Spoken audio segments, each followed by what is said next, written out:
Before we get into the forgotten strategies, hard-earned wisdom, and survival instincts that kept countless Depression-era hobos alive, let's open with something crucial.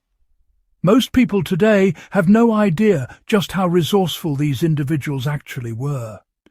Too often, the word hobo gets thrown around casually, stripped of its history, drained of its context.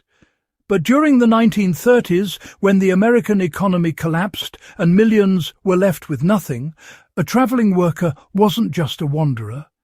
He was a survivor navigating a world without support systems, without savings, and without certainty.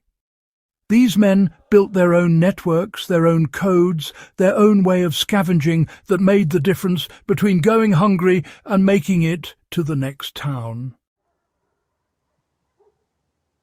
Once you learn how they lived, scavenged, reused and repurposed, you start to realize that their methods weren't primitive at all. They were efficient, ingenious, and decades ahead of what we call modern survival skills. That's why this topic deserves more than a quick mention. It deserves real attention, because their survival strategies can still be applied today by anyone who wants to be more self-reliant, more adaptable, and more aware of what real resourcefulness looks like. Understanding how hobos scavenged begins with knowing why their methods were so effective. Depression-era scavenging wasn't random desperation. It followed a clear logic. Stay light, stay mobile, and waste nothing. Hobos learned fast that every ounce in a pack mattered, so their scavenging focused on items that served multiple purposes. Tin cans weren't trash. They were cookware, water cups, digging scoops, and even small stoves when paired with a bit of wire and dry fuel. A broken piece of fencing wasn't just scrap metal, it was an improvised frying surface for cooking a quick meal on the rails. What made their approach work was the mindset of maximizing utility, not possessions. One practical example that applies today is using a single metal can as a complete micro-kitchen. If you clean out a sturdy can, punch a couple of vent holes at the bottom, and feed fuel into it slowly, you can cook oatmeal, rice, or even pan-fry scraps. Hobos used this method constantly because it wasn't dependent on specialized gear, yet it worked reliably under terrible conditions. Their survival often depended on knowing what to look for and where to look for it. Rail yards, small-town dumps, rural farms and abandoned shacks all offered opportunities, but only if someone knew what to look for. Hobos became experts at identifying overlooked resources, the kind of things average townsfolk considered useless. In rail yards, they knew coal always spilled from hopper cars. Collecting a small pile could fuel a cook fire for hours. On farms, they knew wind-blown corn husks made excellent insulation in a coat or blanket. In small towns, bakeries and grocers often discarded bruised fruit, hardened bread, and cracked eggs, perfectly edible when handled correctly. A modern application of this mindset is keeping an eye on secondary resources in the environments we pass through. For example, if you're backpacking and come across an old logging site, scrap lumber can become windbreaks, raised sleeping platforms, or quick-patch material for gear. The Hobo Code created a system that made scavenging safer and, well, a bit more predictable. One of the most misunderstood parts of Depression-era hobo culture is the Hobo Code.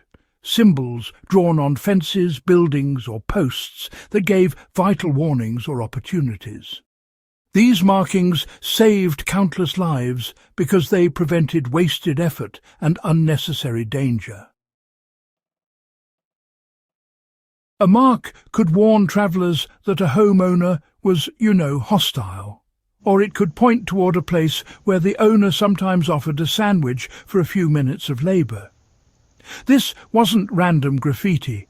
It was a decentralised communication network long before smartphones or forums existed.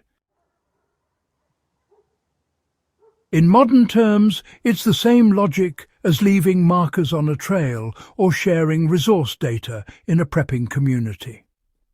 You can apply this today by having predetermined signals within your group during wilderness excursions. A simple system of stacked stones, tied grass, or marked bark can indicate direction, danger, or useful resources. No tech required. Hobos, really mastered the art of repairing and repurposing their gear so they could scavenge less and actually use more. Survival wasn't just about what they found, it was, in fact, what they fixed. Hobos learned basic sewing not as some kind of hobby, but, as a necessity. They'd patch shoes with cardboard, use baling wire to repair broken pack straps, and reinforce worn jacket elbows with bits of scrap canvas. One practical strategy, and I'd say it's still useful today, is carrying a compact repair kit, a heavy needle, strong thread, and a bit of wire. With just those 3 items, you can repair torn shoulder straps, fix up tent seams, or reattach buttons right there in the field. Hobos treated repair skills as part of scavenging, because every single repaired item saved them from needing to find or even steal something new. The social network of hobos, it was itself a survival resource. Hobo jungles, those temporary camps near the rail lines, were more than just shelters. They were hubs for sharing food, swapping tips, and warning others of patrols or any dangers ahead. A hobo who scouted a town dump and found good salvage might return to share what he learned with newcomers. This mutual support meant each individual didn't have to risk everything alone. Communities today can apply this by forming skill exchange circles or resource-sharing groups. When individuals pool knowledge, whether about wild edibles, repair methods, or local salvage sources, everyone becomes more resilient, not just the most experienced member. In the end, the secret to hobo scavenging was adaptability. Their strategies worked not because they had access to better equipment or safer environments, but because they stayed flexible, observant, and relentlessly practical. Every modern survival enthusiast, historian, or backyard experimenter can take something from that mindset. Whether you're trekking light, repairing old tools, or learning to see resources where others see waste, you're tapping into the same survival intelligence that carried hobos through the darkest years of the Depression. If you found value in this guide and want more deep dives into historical survival wisdom, make sure to subscribe to Backyard Wisdom and share this with someone who appreciates the forgotten skills that kept real people alive.